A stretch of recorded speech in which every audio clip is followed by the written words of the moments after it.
नमस्कार साथियों, मैं मनीष भारती संस्कृति पीसीएस प्लेटफॉर्म पर आप सभी का स्वागत करता हूं। साथियों, उम्मीद करता हूं आप सभी स्वस्थ होंगे, व्यस्त होंगे और मस्त होंगे। आज एक बेहद महत्वपूर्ण प्रोग्राम के साथ हम लोग आए हैं। एक नया प्रोग्राम है, नाम देखिए क्या है, टारगेट पीसीएस। यानी कि विभिन्न पीसीएस एग्जाम जो है उसको कैसे क्रैक किया जाए, उसके लिए किस तरह से हम लोग पढ़ेंगे वो इसमें देखने वाले हैं। और देखिए उसका पैटर्न होने वाला है, उसको सबसे पहले कुछ बातें समझ लेते हैं। इसमें हम लोग क्या करने वाले हैं, इस प्रोग्राम के अंतर्गत दो तीन चीजें। पीसीएस कहने का तात्पर्य है कि आपके कई पीसीएस, जैसे कि उत्तर प्रदेश को लेकर के बात किया जाए, बिहार बीपीएससी को लेकर के, राजस्थान आरएएस को लेकर के, या फिर एमपी पीसीएस को लेकर भी बातें, जो मुख्य कुछ पीसीएस है उसमें आपको ये काम आएगा। अब इसमें अगर कुछ मुख्य बातों पर ध्यान दे तो सबसे पहले समझ लीजिए, इसमें है क्या कि हम लोग प्रीलिम्स के स्तर से इसकी शुरुआत कर रहे हैं, ठीक है। और इसमें हम देखेंगे कि प्रत्येक दिन मैं आपको 10 टॉपिक लाऊंगा, ठीक। इस 10 टॉपिक से हम लोग क्या करेंगे, 10 क्वेश्चन तैयार कर लेंगे। यानी कि 10 टॉपिक देखेंगे, उसका जवाब ढूंढेंगे और मिलकर के समाधान भी ढूंढ लेंगे। और एक प्रश्न मैं आपको अंत में दिया भी करूंगा, जिसका जवाब आप मुझे कमेंट बॉक्स में लिख करके देंगे। अब आपका एक प्रश्न हो सकता है कि यह जो आप कर रहे हैं पैटर्न, क्या सभी तरह के एग्जाम पर है, लागू होगा? बिल्कुल, क्योंकि ये जो है वो करंट अफेयर्स वाला मसला नहीं है। ध्यान रखिएगा, करंट अफेयर्स क्या होता है, जब बीपीएससी के लिए हम पढ़ते हैं तो बिहार के अकॉर्डिंग पढ़ते हैं, यूपी के लिए तो यूपी के अकॉर्डिंग पढ़ते हैं। यहाँ पर वो नहीं है। यहाँ पर हम क्या करने वाले हैं, ये प्रीलिम्स में जो विभिन्न सब्जेक्ट्स पूछे जाते हैं आपसे, चाहे वो हिस्ट्री हो जाए, चाहे वो ज्योग्राफी हो जाए, है ना, चाहे आप पॉलिटी की बात करेंगे, चाहे आप जो है इकोनॉमी की बात करेंगे, या चाहे इन्वायरमेंट की बात किया जाए, इसके अलावा आप साइंस टेक की बात करेंगे, जितने भी सब्जेक्ट्स हैं, जो परंपरागत आपके सब्जेक्ट्स हैं जो पूछे जाते हैं प्रीलिम्स में, उसको लेकर के हम लोग चर्चा करने वाले हैं। अभी मैं आपको दिखाऊंगा तो आप समझ जाएंगे कि किस तरह की बातें हैं। अब जैसे शुरुआत हम यहाँ पर कर रहे हैं इस प्रोग्राम की हिस्ट्री के साथ। हिस्ट्री को भी अगर आप देखेंगे तो 3 अलग अलग सेगमेंट में बांटे जाने की आवश्यकता है। अगर यूपीएससी की बात किया जाए तो यूपीएससी में आपको जो देखा जाएगा, जो मिडाइवल और एंशिएंट से कम पूछे जाते हैं। लेकिन अगर पीसीएस पे नजर आप डाले देंगे तो ये अलग तरह का आपको पैटर्न देखने को मिलेगा। मिडाइवल हो, एंशिएंट हो, मॉडर्न हो, इन सबसे प्रश्न आपको ठीक ठाक हिस्ट्री में देखने को मिलेगा। तो कुल मिलाकर के हम लोग साथियों क्या करेंगे, एंशिएंट से शुरुआत करेंगे, मिडाइवल पे आएंगे, फिर हम लोग मॉडर्न पर चलेंगे। मामला समझ में आ गया? तो यहां से एक एक करके बहुत आराम से ये प्रोग्राम लंबा चलने वाला है अभी, ठीक है। तो जब तक हम लोग यहाँ पर हिस्ट्री फिर ज्योग्राफी विभिन्न सब्जेक्ट के साथ पढ़ते हुए पूरी तरह से चीजों को देखेंगे। अब एक प्रश्न और यहाँ पर ठीक से समझ लीजिए, आप कहेंगे कि क्या एनसीईआरटी वाले चीजें इसमें आ जाएगा? तो बिल्कुल आ जाएगा, क्योंकि इसके अंतर्गत जो जिस तरह से हम पढ़ने वाले हैं उसमें एनसीईआरटी के बहुत सारे चीजें आपको शामिल मिल जाएगा। तो ठीक से इस प्रोग्राम में जमे रहिए, अपने दोस्तों साथियों को बताइए कि अगर आप आने वाले समय में पीसीएस देने वाले हैं, कोई भी पीसीएस अभी जो दे चुके हैं ठीक है, जैसे बीपीएससी में जो लोग होंगे वो 72वीं पीसीएस अगले साल देंगे, यूपी पीसीएस का अगले साल आने वाला है। तो जो भी आगे एग्जाम देने वाले हैं अभी से जुड़ जाइए। आखिरी के 3 महीने का मैराथन नहीं होता है, मैराथन लंबे समय चलता है, ठीक है। तो इस तरह से इस पर हमें देखना है। और यहाँ पर आज जो है लेक्चर 1 की शुरुआत हम लोग कर रहे हैं। प्रश्न यहां से देखना शुरू करते हैं आप। उससे पहले एक सूचना है, इसको भी समझ लीजिए। मिड नवंबर ऑफर दिया जा रहा है संस्कृति आईएएस के द्वारा। 21 नवंबर तक ये ऑफर वैलिड है। पीसीएस फाउंडेशन कोर्स, जैसे विभिन्न पीसीएस को लेकर के हमने चर्चा किया, फाउंडेशन कोर्स मतलब प्रीलिम्स और मेंस दोनों सेगमेंट पूरा कराया जाएगा। यूपी पीसीएस, बीपीएससी 72वीं, एमपी पीएससी और आरएएस, इन सभी पर देखिए ऑफर आपको देखने को मिल जाएगा। ऑनलाइन है ये मोड और 60 से 75% तक का ऑफ है। यहाँ पर संपर्क सूत्र दिया गया है जिस पर जानकारी इकट्ठा करके आप जो है चीजों को सही से समझ सकते हैं। अब चले, तैयार हैं सीधे तौर पर पहले प्रश्न के लिए। देखिए शुरुआत यहाँ पर देखिए, हम सीधा हिस्ट्री पे गए हैं, एंशिएंट पे पहुंच गए हैं। और यहाँ पर देखिए इस तरह का इस टॉपिक को जरा आप देखिए, एक नजर मारिए। सर्वप्रथम पशुपालन की शुरुआत कब हुई थी, ये आपसे देखने को मिला ना। अब मुझे बताइए, जो लोग एनसीईआरटी पढ़े हैं, एकदम चले जाइए एनसीईआरटी के शुरुआत के कुछ पेजेस पे। अगर एनसीईआरटी ठीक से पढ़े हैं तो पेज याद होगा आपको। तो अगर हिस्ट्री के एंशिएंट वाले में पेज पे जाएंगे तो आपको डिट्टो ये चीजें मिल जाएगा वहां पर। मामला समझ में आ रहा है? इसीलिए मैंने कहा एनसीईआरटी और प्लस जो आप सही से अगर देखेंगे हिस्ट्री वाले या ज्योग्राफी, जब जिस सब्जेक्ट के साथ देखेंगे पूरा तैयार होगा आपको। एक चीज और, आप कहेंगे सर प्रीवियस ईयर का जो क्वेश्चन है पीवाईक्यू वो हो जाएगा, बिल्कुल। इसके साथ ही हम वो भी, इसमें बहुत सारे क्वेश्चन ऐसे आने वाले हैं। ठीक है, तो चलिए पहले प्रश्न के साथ सीधे तौर पर चलते हैं। जब तक मैं प्रश्न पढ़ूंगा, चीजें बताऊंगा, आप लोग की जिम्मेदारी क्या है कि आपके पास अगर जवाब होगा तो आप कमेंट बॉक्स में लिखते चलेंगे। थोड़ा सा खुद को कष्ट देना है, और ये सिर्फ पहले प्रश्न नहीं, जब दूसरे पे आएंगे, तीसरे पे आएंगे, आपको इसी तरह से करते चलना है। पहले पे आ जाते हैं, जरा इसका पोस्टमार्टम करते हैं। सर्वप्रथम पशुपालन की शुरुआत कब हुई थी? यानी कि कहने का तात्पर्य क्या है कि हम लोग शुरुआत, जो मनुष्य रहे वो शुरुआत से पशुपालन का काम नहीं जानते थे। उन्होंने ये सीखा, बाद में उन्हें समझ में आया कि पशु को पालतू भी बनाया जा सकता है, पशु को अपने काम के उपयोग में भी लाया जा सकता है। ये समझ जो है धीरे धीरे यहां पर हम लोगों का बढ़ना शुरू हुआ हमारे पूर्वजों में। तो अगर सर्वप्रथम पशुपालन की शुरुआत की बात की जाएगी, आपने पढ़ा होगा हिस्ट्री में, तो वह कहा जाता है कि वह मध्य पाषाण काल में ये चीजें जो है, ये स्किल हमने सीखा था। तो क्या हो जाएगा? मध्य पाषाण काल, डी जवाब हो जाएगा। लेकिन इतना भर से काम नहीं चलेगा, थोड़ा और समझिए।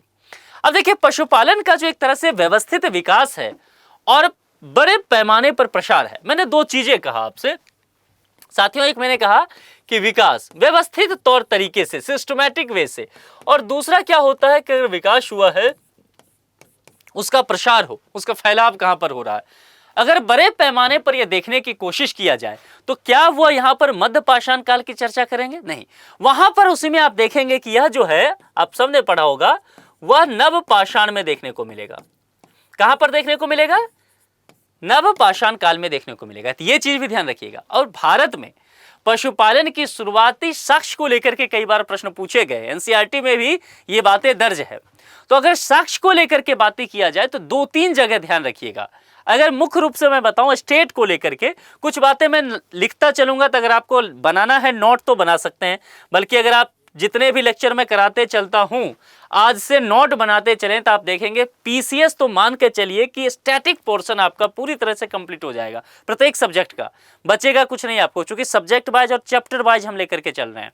ठीक है, तो यहां पर आते हैं। तो यहां पर देखे जाएंगे कि आपसे पूछा गया कि भैया पशुपालन जो हुआ है भारत में, आपको कैसे पता चला कि वह मध्य पाषाण काल में था? कुछ सबूत वगैरह है, साक्ष्य है आपके पास मौजूद? आपने कहा जी है। कहां पर?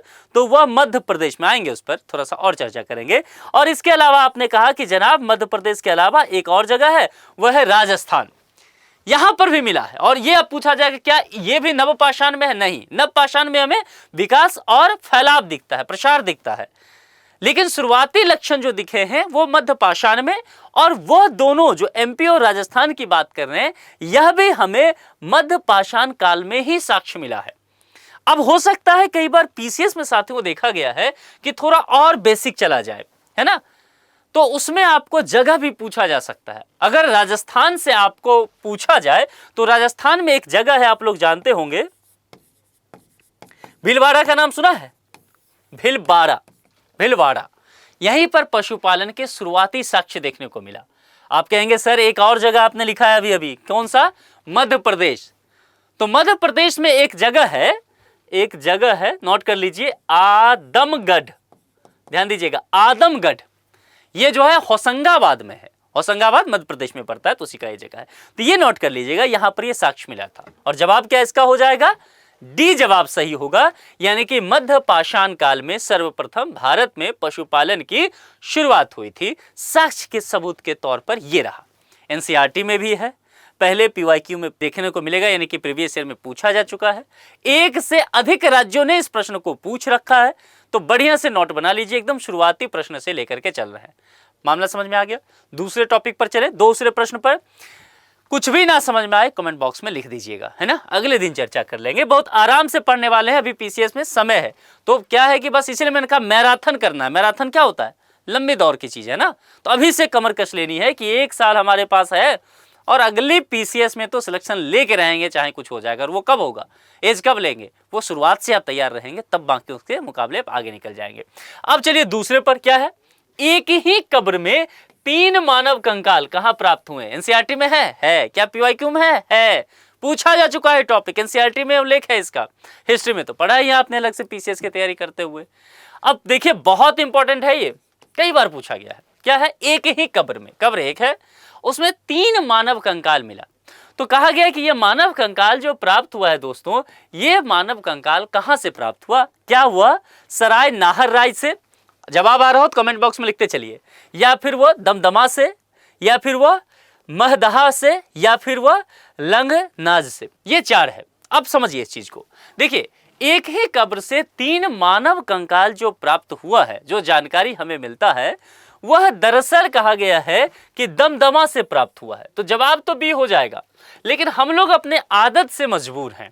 हम सिर्फ जवाब से कहां संतुष्ट होते हैं, कुछ और चीज भी तो देखते हैं। अब प्रश्न में यह पूछ देता है कि भाई दमदमा है तो ठीक है, लेकिन थोड़ा और कुछ पूछ ले।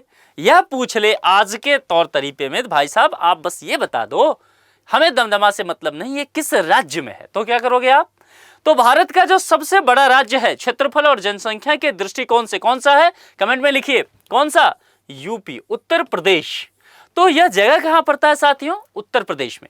लेकिन हो सकता है कोई प्रश्न सेट करने वाले थोड़ा सा आपसे और कुछ जान लेना चाहे, वह कहें कि भाई साहब उत्तर प्रदेश में तो बहुत सारा जगह है, उत्तर प्रदेश में डिस्ट्रिक्ट की संख्या तो 75 है। भाई हमें थोड़ा जानकारी सही से दीजिए कि किस डिस्ट्रिक्ट में यह है, तब आप क्या करोगे? क्योंकि डिस्ट्रिक्ट भी तो पूछा जा सकता है, वैलिड प्रश्न है। तो यह जो है वह कहां पर पड़ता है? प्रतापगढ़। ध्यान रखिएगा, ये 3 जानकारी आपको प्राप्त करनी है। क्या क्या जानकारी मिला आराम से समझिए, नोट बना सकते हैं आप, बनाइए इस चीज का। बल्कि एक ही कब्र से 3 मानव कंकाल कहां प्राप्त हुआ, ठीक है?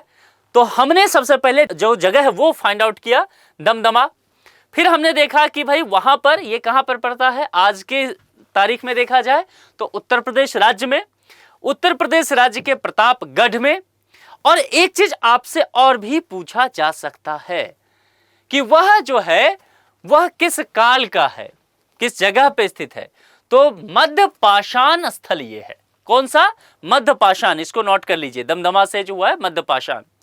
अब एक बार और समझिए, दमदमा में अभी काम चल ही रहा है, यानी कि पिछले, अगर आप हिस्ट्री से जुड़े हुए जो करंट अफेयर्स की चीजें पढ़ने के आदी हैं तो आप लगातार इसको पढ़ रहे होंगे। विभिन्न वैज्ञानिक इस पर काम कर रहे हैं और दमदमा में लगातार, अगर मैं आपको बताऊं तो पिछले 5 वर्षों से उत्खनन के कार्य किए जा रहे हैं।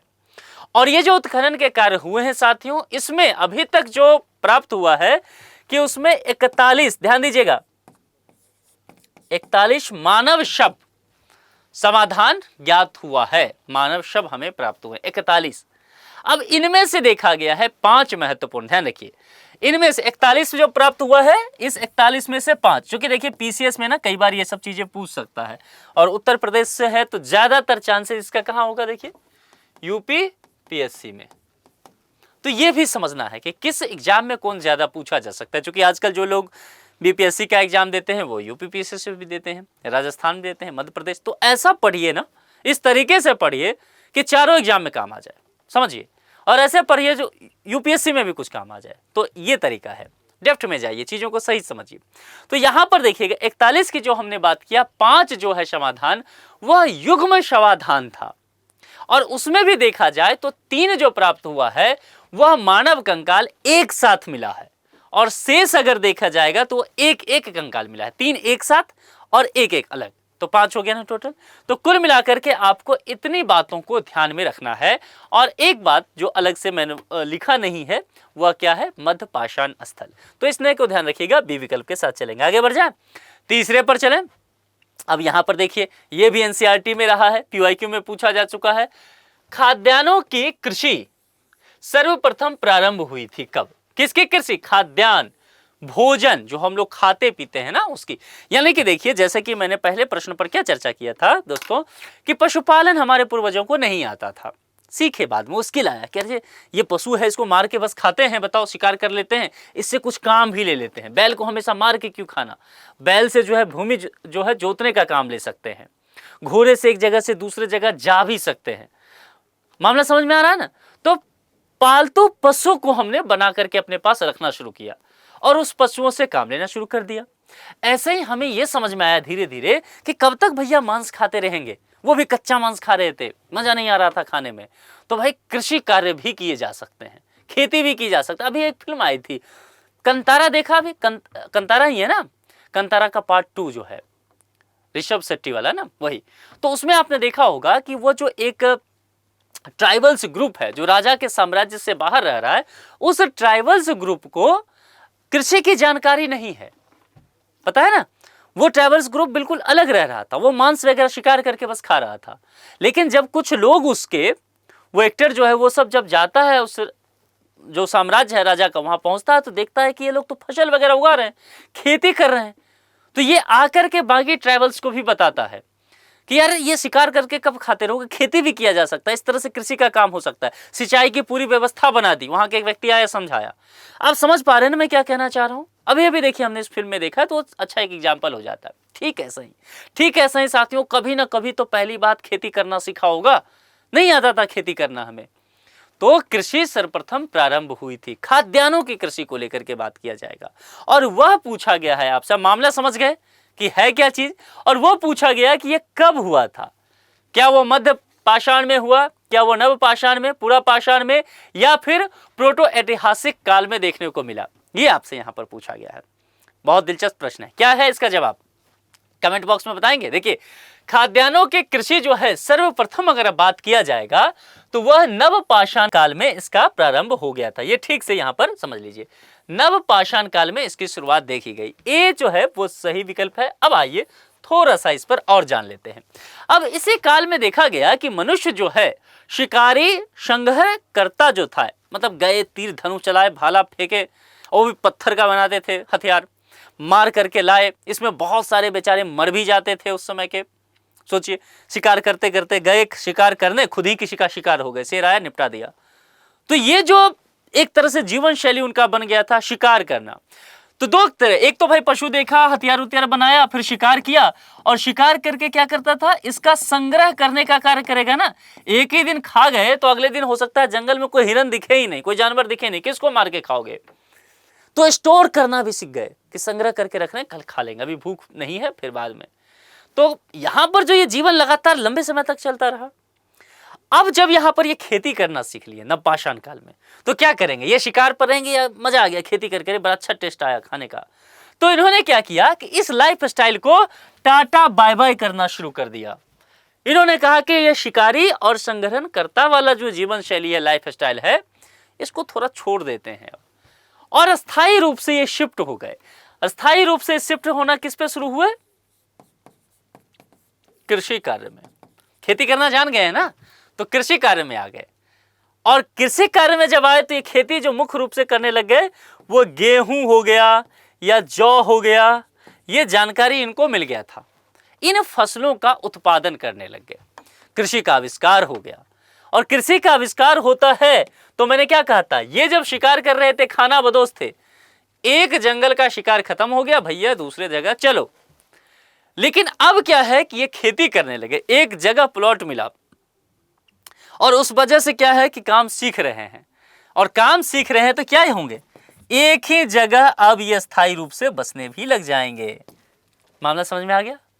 तो यहां से एक तरह से देखेंगे स्थायी विकास मनुष्यों का प्रारंभ हो जाता है, एक जगह बसने लग गए। और मुझे बताइए अगर एक जगह बसेंगे तो क्या समाज का निर्माण होगा? बिल्कुल, समाज के निर्माण होने से सभ्यताएं पनपने लगती है साथियों। सभ्यता, संस्कृति, ये इसका धीरे धीरे हमें समझ में आने लगा। तो जरा देखिए, छोटी सी बात नहीं तो था, कृषि सीखना था, लेकिन इस कृषि ने क्या क्या कर दिया इस मानव सभ्यता के साथ। मामला समझ में आ गया। तो यहां पर ए विकल्प के साथ चलेंगे, नव पाषाण काल में इसकी शुरुआत देखने को मिली।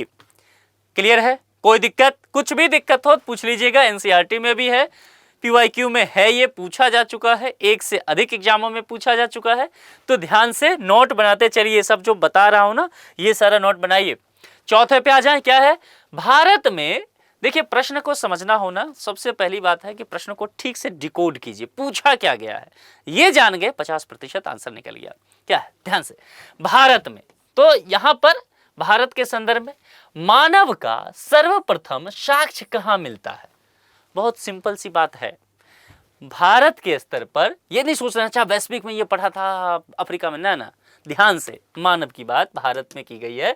और ये साक्ष्य कहाँ मिला था, बस ये बता दीजिए। पहाड़ियाँ घाटी दी गई है, नीलगढ़ी की पहाड़ियाँ है, शिवालिक पहाड़ियाँ है, या फिर नलमाला पहाड़ियाँ है, या फिर नर्मदा घाटी है।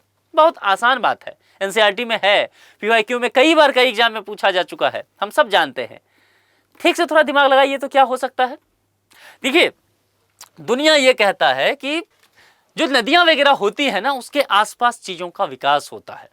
ठीक है, अगर भारत में मानव की बात किया जाए, सर्वप्रथम कहां पाया गया, उसकी शुरुआत कहां हुई, इसके साक्ष्य की बात करेंगे तो वह नर्मदा घाटी ही देखने को मिलेगा साथियों। नर्मदा घाटी। अब ये नर्मदा घाटी से यहां पर चीजें आता है कि यह पूछा जा सकता है, इनफैक्ट पूछा गया है कि नर्मदा घाटी की तो बात कर दिया आपने, ना पूछे प्रश्न में, नहीं पूछना मेरा मूड, और कुछ पूछ सकते हैं। और इसमें थोड़ा सा और जो है आपको कंक्रीट चीजें पूछना चाहे कि ये कहां है, तो एक जगह वहां पर अच्छा, नर्मदा घाटी कहां पर है सबसे पहले ये जानिए, एमपी में, मध्य प्रदेश में पड़ता है। और उसमें कौन सा एक जगह है, नोट कीजिए, ये सब बहुत जगह नहीं मिलेगा आपको, हथनौरा। ठीक है, हथनौरा। हथनौरा जो पड़ता है ना वह सीहोर है। सीहोर कहां पर पड़ता है, एमपी में डिस्ट्रिक्ट है। तो यहां पर मध्य प्रदेश के सीहोर के हथनौरा में नर्मदा घाटी के पास सर्वप्रथम भारत में मानव साक्ष्य प्राप्त हुआ। समझ में आ गया, जोर करके पढ़िए। ऐसे पढ़ेंगे तो धीरे धीरे आपको याद करने की, जो बार बार आप लोग कहते हैं पीसीएस में बहुत रट्टा मारना, सर क्या रट्टा मारना लग रहा है आपको, कहानी बनाइए। इतिहास रटने की चीज नहीं है, इंटरेस्ट की चीज है। एक बार समझने लग गए ना तो इससे दिलचस्प कुछ होगा ही नहीं आपके लिए। मामला समझ में आ गया। और ये एक तरह कह सकते हैं यहाँ का एक पूरा स्थल है, बहुत पुराना, यहां से अब इसकी खोज को लेकर के प्रश्न आ सकता है। तो ये बातें जो है, इसकी खोज पुरातत्वविद अरुण सोनकिया, अरुण सोनकिया नाम नोट कर लीजिए। कुछ चीजें जो मैं बोलता चलता हूं ना वो नोट कीजिए, और कुछ चीजें मैं लिख देता हूं, क्योंकि हर चीज लिखूंगा तो टाइम ज्यादा लगे, आप ही लोग कहेंगे फिर से डेटा खत्म हो जाता है, क्लास लंबा हो जाता है।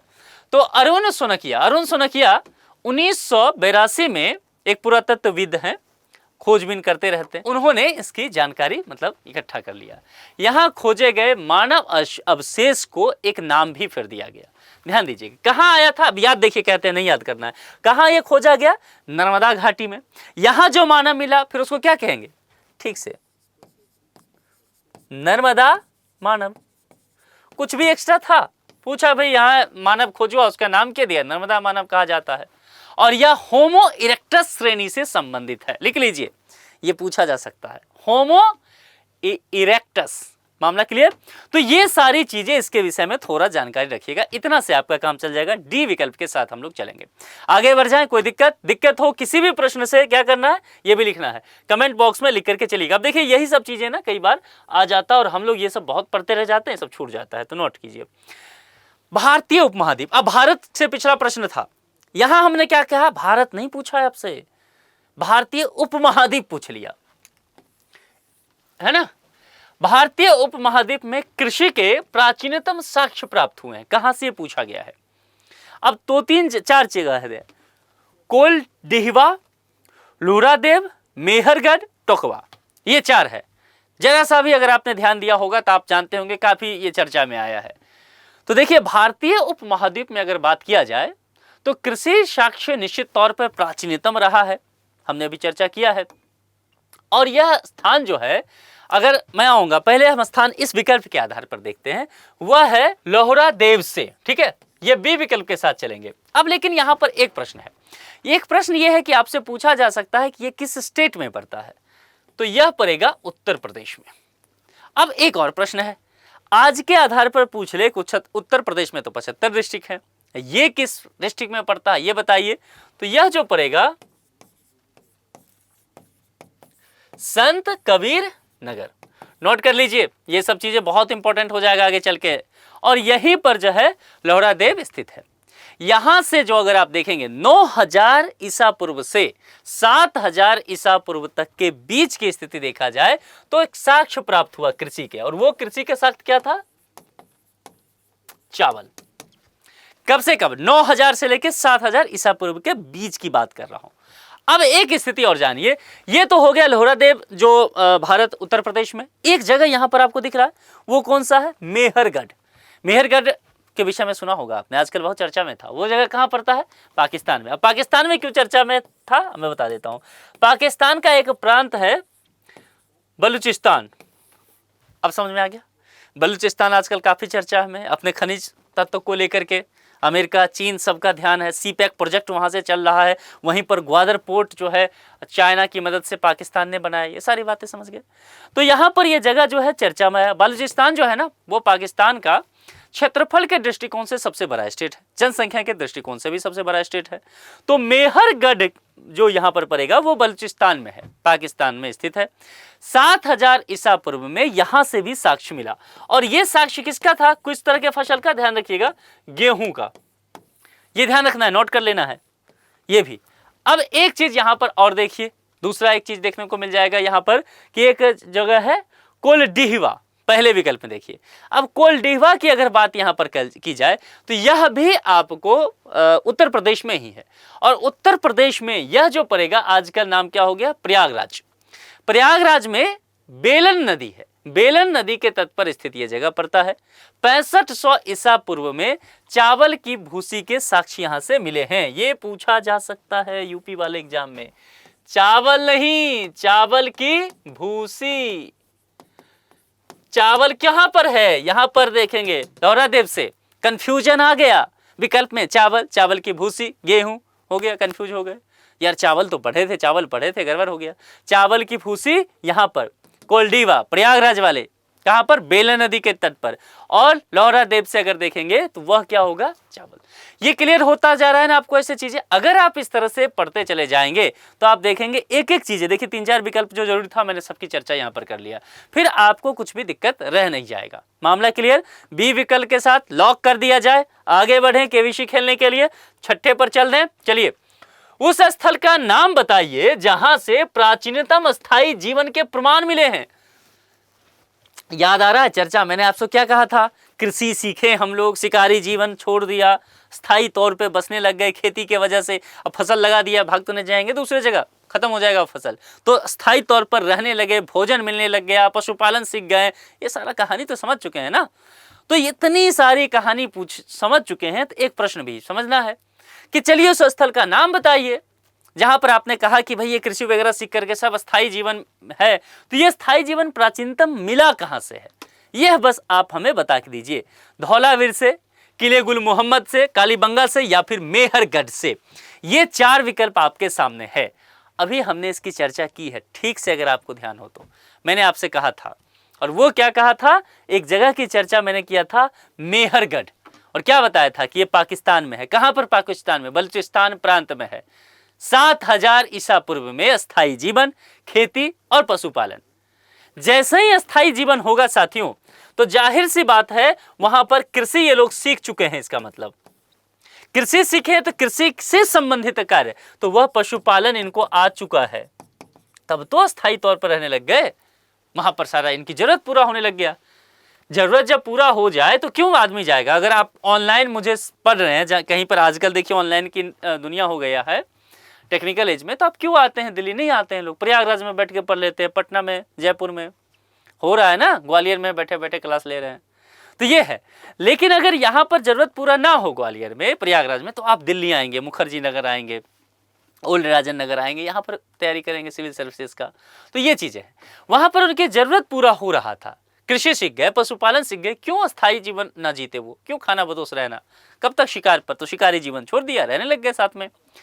तो मेहरगढ़ के पाकिस्तान देखेंगे तो बलूचिस्तान ये यहाँ पर स्थित है। और मैंने इसकी चर्चा आपसे पहले कहा था कि फसल के तौर पर देखेंगे तो जौ और गेहूं, लिख चुका हूं तो बार बार नहीं लिखूंगा।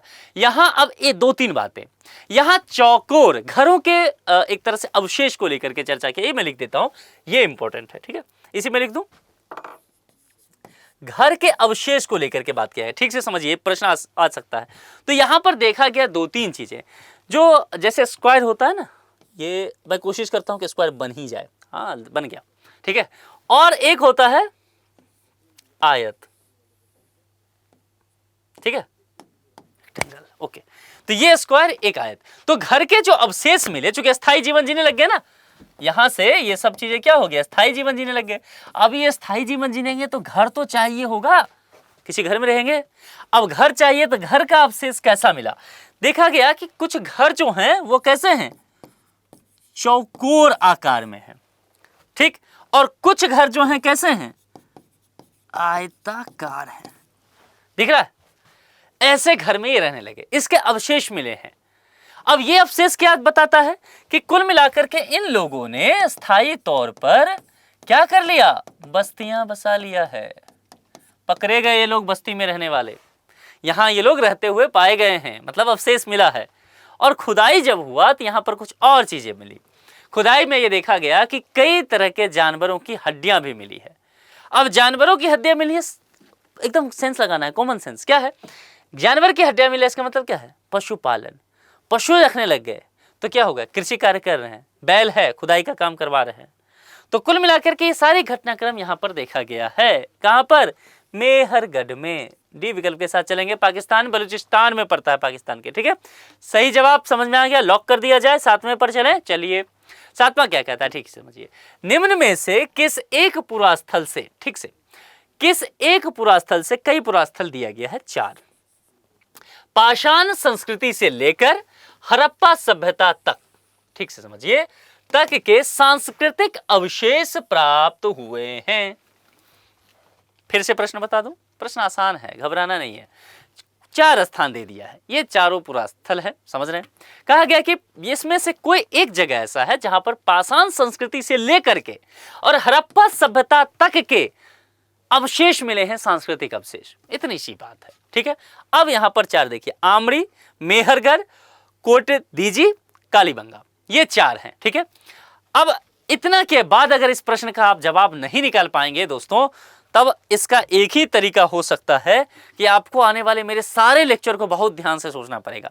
लगाइए तुक्का इस प्रश्न पे। जितने लोग भी देख रहे हैं, आपको छूट दे रहा हूं कि आपको तुक्का लगाना है। आप कुछ नहीं पढ़ के आए हैं, जितनी बातें मैंने अभी समझाया हूं, आमड़ी, मेहरगढ़, कोटदीजी, कालीबंगा, लगा दीजिए तुक्का। और तुक्का अगर मैं लगा दूंगा, मान लीजिए मैं कुछ नहीं पढ़ के आया हूं, आप मेरे शिक्षक होते, इतनी बातें मुझे सिखा रहे होते, तो मैं मेहरगढ़ में तुक्का मारता कि ये इंसान तब से खड़ा होकर मेहरगढ़ पे बहुत जोर दे रहा है, पाकिस्तान, बलूचिस्तान, गेहूं, जौ, पता नहीं क्या क्या कह रहा है, तो ये बहुत सारी बातें कह रहा है मेहरगढ़ के विषय में, तो मेहरगढ़ मेरा जवाब होगा। तुक्का सही हुआ या गलत? और आयोग ने प्रश्न निकाल दिया है, जवाब बता दिया है ऑफिशियली। आपने जो तुक्का लगाया था वो सही हो गया। यानी कि तुक्का जो दरअसल आपने लगाया था वो आपने कैलकुलेटेड रिस्क लिया था, आपको चीजें पता था, आपने मेहरगढ़ के विषय में मेरे से सुन रखा था, पढ़ रखा था। कुल मिलाकर के वो वही जगह है, मेहरगढ़, बलूचिस्तान, पाकिस्तान में स्थित है। इसे भारतीय उपमहाद्वीप की सबसे पुरानी कृषि बस्तियों में एक माना जाता है। लिख लीजिए, भारतीय उपमहाद्वीप की बात कर रहा हूं, सबसे पुरानी कृषि बस्ती में से एक है ये। यहां पर नव पाषाण काल से लेकर के, क्या आपसे पूछा गया है, पाषाण संस्कृति से है ना, तो नव पाषाण लिख देता हूं, यहां लिख लीजिए, नव पाषाण से लेकर के, और आपसे क्या पूछा गया था, हड़प्पा सभ्यता तक। तो हड़प्पा सभ्यता तक के सांस्कृतिक विकास के प्रमाण मिले हैं, अवशेष नहीं, अवशेष तो है ही, सांस्कृतिक विकास, और निरंतर तरीके से सांस्कृतिक विकास हो रहा है। कृषि सीखा, पशुपालन सीखे, रहने लग गए, बस्ती बनाया, घर बताया, चौकर घोर, आयताकार घर, गेहूं लिया, जौ लिया, पशु पालने लग गए। ये सब दिखा रहा है कि कैसे इस जगह पर मनुष्य की सभ्यताएं बढ़ती जा रही है। उत्तरोत्तर वो नई नई चीजों को सीखते जा रहे हैं, जीवन सुदृढ़ होता जा रहा है, बेहतर जीवन यापन जीते जा रहे हैं, और पाषाण काल से होते होते अत्याधुनिक स्तर पर उन्नत हड़प्पा संस्कृति सभ्यता तक वो पहुंच गए हैं। ये चीजें यहां पर मेहरगढ़ से देखने को मिलता है। ठीक है, तो इस विकल्प को समझ गए, ऐसे पढ़ेंगे ना। तो 7 में के बी में क्या किया हमने, लॉक कर दिया। चलिए अब 8वां में चलते हैं, बहुत इंपॉर्टेंट है, पूछा जा चुका है। राख का टीला किस नव पाषाणिक स्थल से संबंधित है? स्टार लगा दीजिए, इंपॉर्टेंट है। ठीक है, राख का टीला। अच्छा एक बार देखिए, नवादा टोली, संगन कल्लू, कोलडीहवा, ब्रह्मगिरी, 4 विकल्प आपके समक्ष देखते हैं अभी। 4 राख का टीला, ठीक है, किस नवपाषाणिक स्थल से संबंधित है? अब इसके विषय में समझिए। सबसे पहले अगर राख के टीला की बात करेंगे और इसमें कहा गया नवपाषाणिक स्थल, तो एक जगह पड़ता है संगन कल्लू। संगन कल्लू यहां पर बी में है, तो ये संगन कल्लू से संबंधित होगा। जरा इसके विषय में समझिए। संगन कल्लू जो जगह है ना साथियों, यह जगह पड़ता है कर्नाटक में, कर्नाटक। और कर्नाटक में एक जगह है, कर्नाटक का अगर डिस्ट्रिक्ट मान लीजिए आपसे पूछ दे, क्योंकि डिस्ट्रिक्ट वगैरह पूछ देता आज आयोग आजकल, वो बेल्लारी डिस्ट्रिक्ट है ये कर्नाटक का, इसको नोट कर लीजिए, बेल्लारी डिस्ट्रिक्ट। तो बेल्लारी डिस्ट्रिक्ट में अवस्थित एक नवपाषाणिक स्थल है। कौन सा? ये संगनकल्लू की बात की गई है। इसके अतिरिक्त अगर देखा जाए, राख के टीले कई और जगह भी मिले हैं, जैसे कि उतनुड़, इसके अलावा पिकलीहल, इसके अलावा बुढ़िहाल और इसके अलावा हल्लुड़, ऐसे जगह हैं। अब ये सारे नाम आप देख रहे हैं ना, वही द्रविड़ भाषा परिवार का है, दक्षिण भारतीय नवपाषाणिक स्थलों में से बताया जाता है। इन टीलों के बारे में माना जाता है कि ये जानवरों के गोबर और अन्य जो अपशिष्ट पदार्थ हैं उसको जला करके बनाए गए थे, जो उस समय के कृषि और पशुपालक समुदाय की जीवन शैली और कई तरह की प्रथा जो हो सकता है उसके प्रमाण है।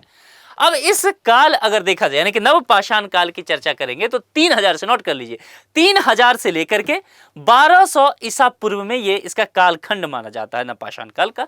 ये लिख लीजिए आप। तो ये बी विकल्प हो गया, ये सब नोट कर लीजिएगा, कुछ चीजें मैंने बोला है वो भी कर लेना है। आइए, अरे वाह, भीमबेटका किससे संबंधित है? ये तो प्लेयर ऑफ द मैच है। मतलब भीमबेटका अगर आपको ना पता हो ना तो क्या करना है, और बढ़िया से पढ़ना है, पढ़ाई छोड़ने नहीं और डूब के पढ़ना है। भीमबेटका 5 स्टार डालना है। मतलब कितनी बार पूछा गया है, मत पूछिए ये बात आप मुझसे, मैं बता नहीं पाऊंगा। यूपीएससी में भी पूछा गया है, विभिन्न पीसीएस में पूछा गया है, न जाने मतलब नेट जेआरएफ वगैरह जो एग्जाम होता है उसमें पूछ लिया जाता है, कहीं भी मुंह उठा के इस प्रश्न को पूछ लिया जाता है। अब आप समझ गए इतना ज्ञान देने के बाद कि आपको कैसे इसको पढ़ना है। चलिए, इसके विषय में क्या है, भीमबेटका किससे संबंधित है? गुफाओं के चित्रशैली, खनिज, बौद्ध प्रतिमाएं, सोन नदी का उपागम स्थल, आप सब जानते हैं। देखिए, सभी समझिए। सबसे पहले कुछ कहानी। मध्य प्रदेश जगह है, मध्य प्रदेश का एक जिला है, उस जिले का नाम है रायसेन डिस्ट्रिक्ट। ठीक है, तो मध्य प्रदेश में जो रायसेन डिस्ट्रिक्ट है वहीं पर यह भीमबेटका मौजूद है। ठीक है, प्राग ऐतिहासिक शैल चित्र और शैलास्त्रों के लिए यह प्रसिद्ध है। यानी कि देखेंगे गुफाओं में शैल चित्र, गुफाओं के शैल चित्र, उसके लिए तस्वीर देखा, एनसीईआरटी अगर पढ़ते होंगे तो उसमें है किताब में, पेज नंबर वगैरह कुछ याद आ रहा है? उसमें देखेंगे पत्थरों पे चित्रकारी किया गया है। आदिवासी थे, पहाड़ों के गुफाओं में रहते थे, मन उब गया, बैठे बैठे चित्र बनाने लग गए। कुछ समझ नहीं आ रहा, पेंटिंग बना रहे हैं। अब पेंटिंग क्या बनाएंगे? तो शिकार खेलने गए तो शिकार का पेंटर बना दिया। अच्छा, एक हिरन भाग रहा है, हाथी भाग रहा है, उसको एक आदमी भाला से मार रहा है। ये सब जो जीवन में देखा वही तो लोग पेंटिंग में उकेरता है या कल्पनाओं को उकेरता है। ये बेचारे जो देख रहे थे वो कर रहे थे। तो भारत के सबसे पुराने चित्र हैं ये। मानव सभ्यता की शुरुआत का महत्वपूर्ण प्रमाण यहां से मिलता है। और ये लाल, पीले और गेरुआ रंग से चित्र से बने हुए हैं, जो एक तरह से कह सकते हैं कि वहां जो चीज होता था या प्राकृतिक रंग उससे बना देते थे, जिनमें शिकार के दृश्य आते हैं, नृत्य आता है, जानवर के विषय में, अब जानवर कौन, जो पालतू जानवर इनको होंगे, और सामुदायिक जीवन का विस्तार कैसे हुआ, इन्होंने गुफाओं में रहते रहते बना दिया। भीमबेटका में प्राकृतिक शैली आश्रय या गुफाएं इस तरह के हैं जो आदि मानवों का निवास स्थान था है।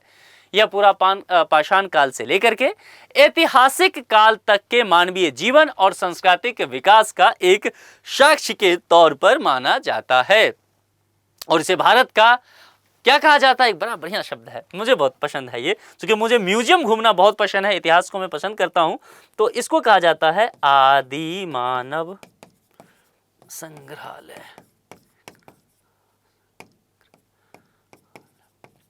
मतलब जो आदि मानव है उनका म्यूजियम है ये। तो कभी मौका लगे ना, निश्चित तौर पर यहाँ घूमने जाइए। इसे भारत का आदि मानव संग्रहालय कहा जाता है। और दूसरी बात, एक प्रश्न इस पर भी आता है कि यूनेस्को के विषय में आपने सुना होगा, तो भीमबेटका को यूनेस्को विश्व धरोहर केंद्र द्वारा विश्व धरोहर स्थल भी घोषित किया गया है। तो 9 में का सही जवाब ए, गुफाओं के शैल चित्र। लेकिन जितनी राम कहानी मैंने आपको इसके विषय में बताया है सब आपको पता होना चाहिए। जाइए रूट में जाइए, फिर से एक बार एनसीईआरटी को पलटिए, देखिए प्रश्न वहीं से आ रहे हैं। ठीक है, तो वो पढ़ना है आपको। चलिए 10वें पर चलते हैं। निम्नलिखित में से किस स्थल से मानव कंकाल के साथ कुत्ते का कंकाल भी समाधान से प्राप्त हुआ है? ब्रह्मगिरी, बुर्जहोम, चिरांद, मास्की। यानी कि मनुष्य था, उसी के साथ कुत्ते का कंकाल भी हुआ है प्राप्त। यानी कि एक पता तो चलता है कि मनुष्य और कुत्तों का जो जीवन है वो साथ साथ चल रहा है, एक साथ जीवन जी रहे हैं, पालतू बना के रखे हुए थे। तो बुर्जहोम एक जगह पड़ता है, बुर्जहोम से मानव कंकाल के साथ कुत्ते का कंकाल का भी शब्द यहाँ पर प्राप्त हुआ है। कहाँ है? बुर्जहोम, बी में, बी विकल्प के साथ जाएंगे। और गर्तावास, गर्तावास जो है ना, एक तरह से क्या उसको कहा जाए आज की भाषा में, गड्ढों वाला घर, गड्ढा है उसी में रह रहे हैं, गर्तावास। यहां भी प्रमुख तरह की विशेषताएं इस तरह के देखने को मिला है। बुर्ज होम कहां पर है ये आपसे पूछा जा सकता है। आज की अगर बात किया जाए तो जम्मू कश्मीर और स्टेट को लेकर के, और जम्मू कश्मीर में भी आपसे पूछा जा सकता है कि ये किस जगह पर। तो जम्मू कश्मीर की जो राजधानी है श्रीनगर, श्रीनगर के पास स्थित एक नव पाषाणिक स्थल के रूप में इसे देखा जाता है। इसको ध्यान रखिएगा, ये इंपॉर्टेंट है, इस तरह के प्रश्न आ सकते हैं। 10 का बी बुर्ज होम। ठीक है, लॉक कर दिया जाए। आगे चले, आज के 10 प्रश्न हमने कर लिए हैं कुल मिला के। अब एक प्रश्न जो है वो मैं आपको दिया करता हूं, प्रत्येक दिन दूंगा, मतलब आज से, तो उसका जवाब देना है। मानव द्वारा सर्वप्रथम प्रयुक्त अनाज है। इतनी सारी चीजें मैंने आपको बताया है। अब सर्वप्रथम अनाज मनुष्य ने क्या इस्तेमाल करना शुरू किया, पैदावार, ये सब देखिए। यहाँ पर गेहूं, चावल, जौ, बाजरा मैंने चर्चा किया है। ठीक से ध्यान देंगे इस लेक्चर पर तो चर्चा किया है। तो इसको आपको क्या करना है, कमेंट बॉक्स में लिख करके बताना है। लेक्चर कैसा लगा ये भी आपको बताना है। दूसरी बात देखिए, मैं नहीं चाहता कि ये लेक्चर जो है एक तरह से मोनोलॉग बन करके रहे, क्योंकि हम लंबे समय तक इस लेक्चर को चलाने वाले हैं, सीखने वाले हैं।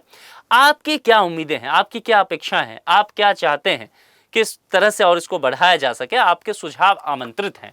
तो आपके लिए कमेंट बॉक्स ओपन है, कमेंट बॉक्स में लिख करके आप मुझे बता सकते हैं। ठीक है, तो आज के लिए इतना ही, और संस्कृति पीसीएस चैनल को सब्सक्राइब जरूर कर लीजिए। जुड़ने के लिए आप सभी का बहुत बहुत शुक्रिया। Thank you so much.